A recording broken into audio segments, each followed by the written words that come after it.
Yo, yo, yo. I'm gonna play you one more. I'm gonna play you one more. All right, I'm gonna play you one more. Come with me to pick out my snacks for the season finale of Streamer University. Okay, I'm a hot Cheeto girl, guys. I know we're watching the same thing right now. I know we're watching the same thing right now. I'm gonna play you one more, just in case you don't understand. I'm gonna play you one last clip, okay? Then you'll see what I'm talking about. Let's go! Let's go! We did it! 500! You're probably wondering, why am I showing you adults over the age of 40 going crazy for a Kai Cenat stream? Well, ladies and gentlemen, it has something to do with our topic today. In the world where social media is non-stop and constant 24-hour streams, the question begins to arise. Do these parasocial relationship interactions enhance our social lives, or are they slowly replacing our friendships? So let's start small. What does parasocial mean? What are parasocial relationships and interactions? And what is the difference between a parasocial interaction and a parasocial relationship? Now, I'm going to put the actual definition up on the screen. But parasocial is like a one-sided relationship with a fictional character, a celebrity, where there's no like interaction from the other side. Or just an imaginary relationship. Or just that at that point. Because let's keep going. So yes, you spamming W's in Kai Cenat's chat, think he's gonna respond to you, respond to the amount of money you send him via gifts or subscribing or whatever. He does not know you. Alright, gang? And he's so unfunny. I don't even. Let's get back on track. Let's get back on track. Let's focus up. I'm about to explain to you what a parasocial interaction is. A parasocial interaction is where you, heavy emphasis on you, feel close to someone who does not know you exist. That right there is the moral of the story, if I'm really being honest here. Now I'm going to explain to you what a parasocial relationship is. A parasocial relationship is the same definition as a parasocial. But here comes the difference between a parasocial relationship and a parasocial interaction. The difference is a parasocial interaction happens while you're consuming the content or the media of said streamer or YouTuber, compared to a parasocial relationship where it's a long-term relationship even without you watching said YouTuber or streamer. Now that we've gone over what a parasocial relationship is and a parasocial interaction and the difference between the two, let's get into the research. Now, in the article, Parasocial Interaction, the COVID-19 Quarantine, and the Digital Age Media by Carol Laurent Jazaria, I think that's how you pronounce her name. Please forgive me if I botched it. In her article, she argues something very interesting. And I feel like everybody should go read this article because it's actually a really good article. But during quarantine, where humanity was collectively losing its mind from staying inside 24/7 because of COVID, Jazaria argues that parasocial relationships were helpful. I know, pretty mind-blowing that watching a Twitch stream help you stay sane during times of self-isolation. I know, it's pretty crazy. During quarantine, I wasn't watching no streamers and things. I know streaming was a big thing, Ninja, Call of Duty Warzone, Fortnite, Rocket League, all of those games were probably at its peak at that time, in my opinion. I never played Fortnite, I never played Rocket League. I just, those were the game for me. But you're probably wondering, how was this beneficial for people in self-isolation? Jazaria basically said that these parasocial relationships aren't real friendships, but they can offer emotional support during times of self-isolation where you're not able to have genuine human connection, where you have to fall on Twitch streamers, YouTubers, and TikTokers or influencers, for example. It's still insane to me that someone watching a Ninja stream or an SQC stream or a Pokemon stream can help their mental stay stable or sane during these times. How is this more beneficial than doing a 30-minute at-home workout or starting a new healthy eating diet? You know what I mean? And that's why I find her point very fascinating and interesting, but a little bit weird. Like, actually think about it. Pause the video and think about it. Seriously. Like, actually pause the video and think about it. But I want you to keep in mind, this is during COVID. You weren't able to see your family members. You weren't able to see your friends. You had to meet your boss through a Zoom call, which is not something you're actually used to. But I feel like this has came to like stab us in the back, if I may say. And I'm not going to get into the specifics of what I mean by that, because if I do, we're going to be here for like 6 hours. I kid you not, because this topic, it holds something to me in my heart. But it made me realize how PSI can make us feel connected to somebody who we don't even know, which is very interesting but very concerning, as I've been explaining this whole time.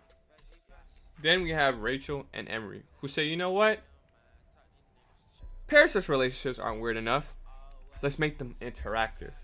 They talk about the new form of PSI called the 1.5-sided relationship, especially on platforms like Twitch, Kick, YouTube Live, any live streaming platform on there.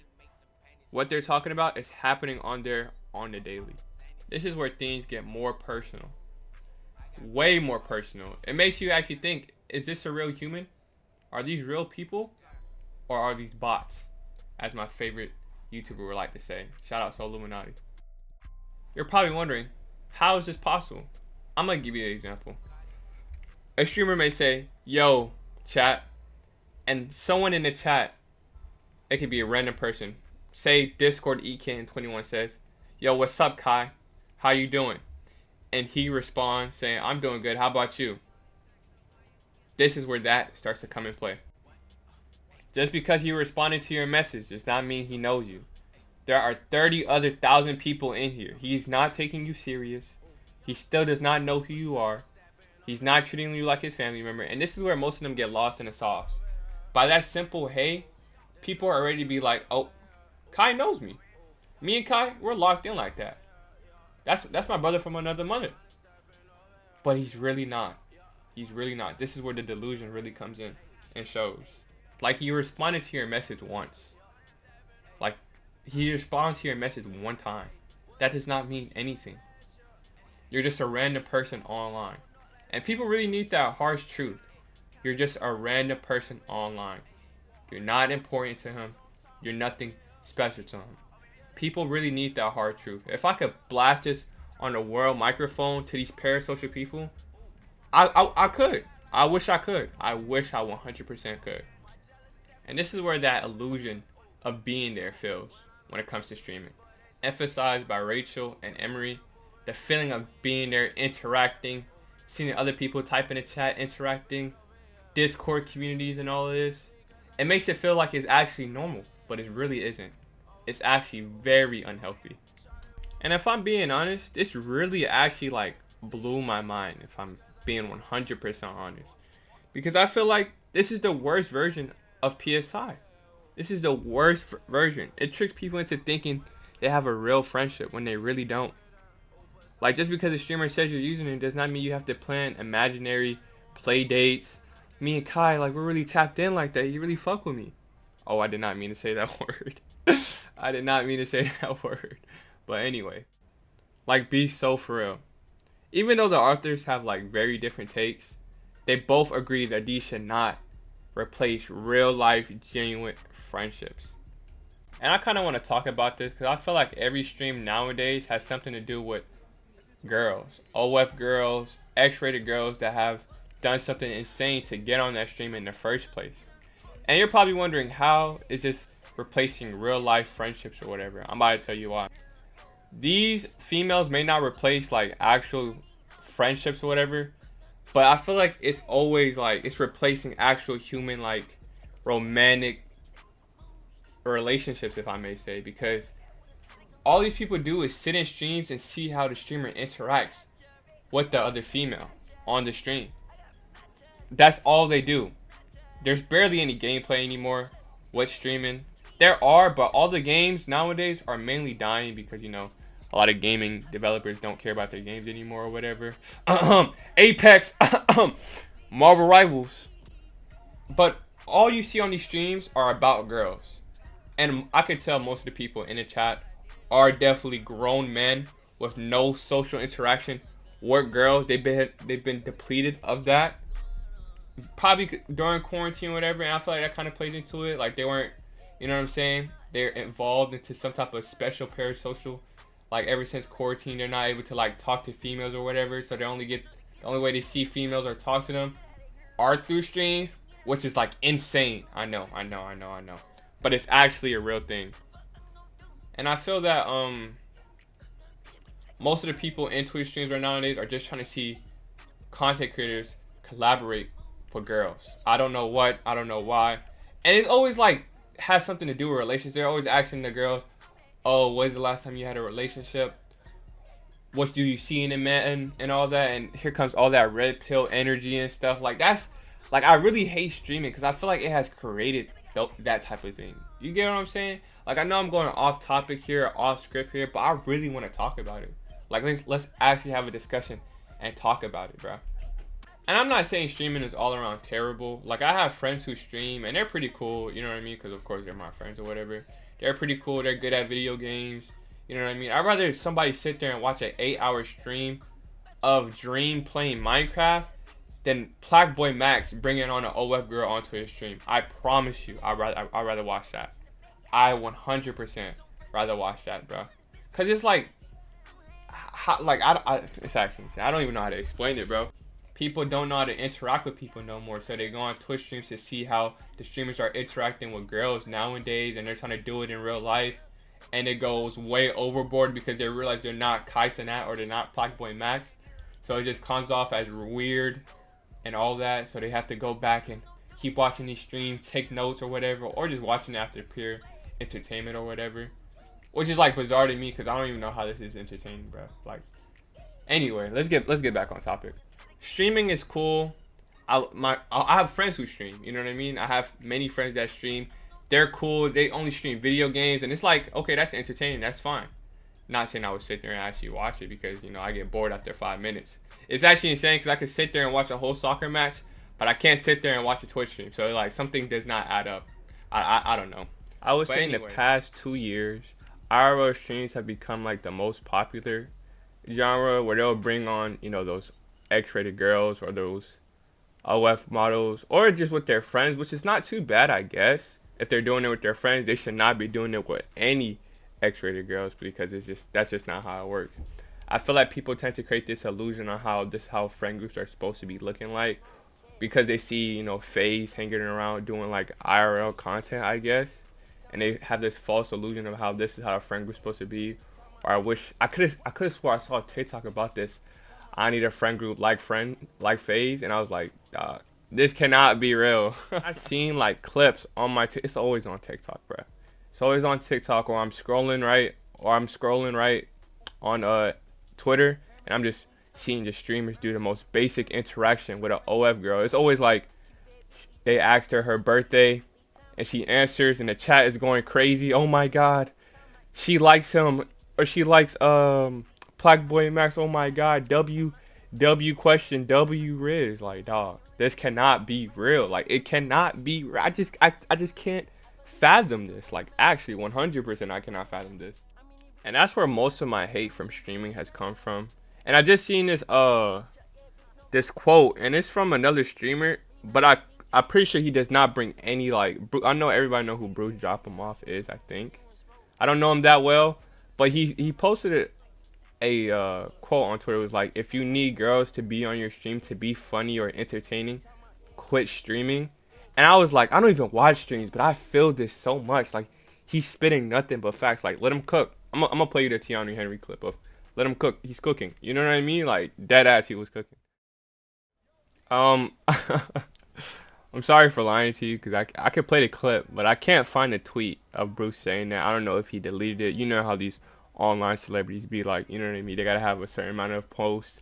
They can't follow nobody. They can have 1 million followers, 0 following. That's that online stuff I be talking about. Go ahead and apologize for my lack of energy during these last 5 minutes of this video. I just came off that smooth 8-hour shift, and they were putting BTA like every other day, but yesterday that was war, legit war in my eyes. I'm not even trolling, but yeah.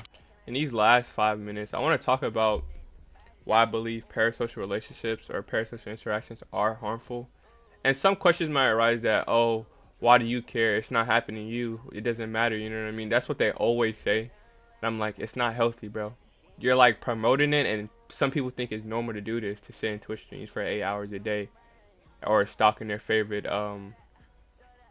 online celebrity. It's not okay. And it's like low-key like bringing like so many more. Like, it's so many people doing this. Like, it actually like it's not even regular at this point. People make it seem like it's regular, but it's not regular. Like I see it all the time in my TikTok comment section. People just being like, you sat there and watched that 8-hour boost stream. Like you're actually about that life. Like actually, seriousness, I believe parasocial relationships are more harmful than they seem because they can replace genuine human connection with something superficial. And human connection is all we have as people wandering this earth. You know what I'm saying? Connection is all we could really do. And those connections can take us to crazy places. You feel me? Like that networking stuff with when it comes to like finding a job, even friends. Like networking with not even networking with friends, but your friend might know somebody else that also plays Apex or whatever. So y'all now become friends or whatever. Like that human connection is something special, bro. Nothing can like replace that. Nothing online streams should not be able to replace that type of connection because that is something truly special, and you can't do nothing better than that. You feel me? Like you can't. These days it's easy to spend hours keeping up with influencers or streamers instead of spending time with real friends or just people in general.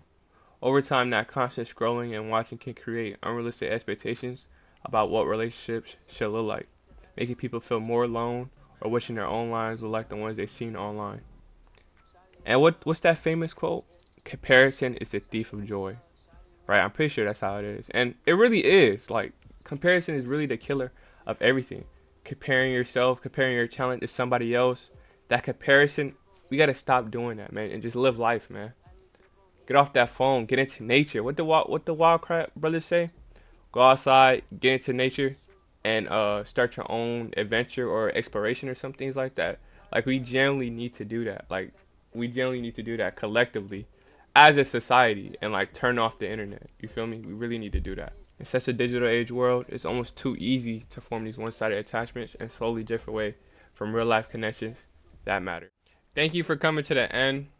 I'm recording this like almost a week after because exams, I had work, and a whole bunch of other variables that don't need to be listed. It's just a whole bunch of things that have been going on. But I'm glad you guys made it to the end of the video. I really put a lot into this. I know it barely seems like I barely did any editing, but this was pretty hard. I'm not gonna lie. This was like a really good first hard college challenge I ever done before. Making a whole video, something I've never done before. And as I'm editing this, I want to apologize for the mic quality because the first half I recorded this through my gaming setup on my gaming mic, which is kind of like not good, but I was like, you know what, let me just go ahead and buy a mic, and I ended up buying the mic, so that's why the quality sounds a little bit better or less louder towards like the second half of this. So yeah, I want to apologize for that as well. And I've been due for a mic for a long time. I've been wanting to get one for my setup ever since I built my new PC and stuff. So I've been needing a new mic anyway. So yeah. I also want to apologize for using my gaming clips as the background of my video. I know it's pretty lame and not cool. Like I use some editing or whatever, but those are mainly the free ones. I should have came to class and asked the professor for better clips, better memes, good backgrounds for the video. But coming off work and kind of being lazy, then Thanksgiving break, it kind of messed it up the whole schedule. So I had to like improv on most of these things. So yeah, I do want to apologize for that as well. Once again, I want to thank you guys for watching my video. I put so much effort into this, and just seeing it on the big screen and everybody watching it. I know I might be the only person presenting, so I'll try to live up to the hype of it as well, which is kind of like scary, I'm not gonna lie. I was gonna backtrack, I'm not gonna lie. I was gonna be like, I can't do this, but I was like, let me man up, let me do this, bro. Nobody presented, let me man up, let me do this, you know what I'm saying? Let me show them how I really get down with this editing stuff. So yeah, I want to thank Professor Tharp for giving us the opportunity to do something as cool as this, because in no class you're doing something where you're like editing like a YouTube type video for a project, you know what I mean? This is a quick, simple, easy final, you know what I mean? So I want to thank her for that. So yeah, thank you guys for watching.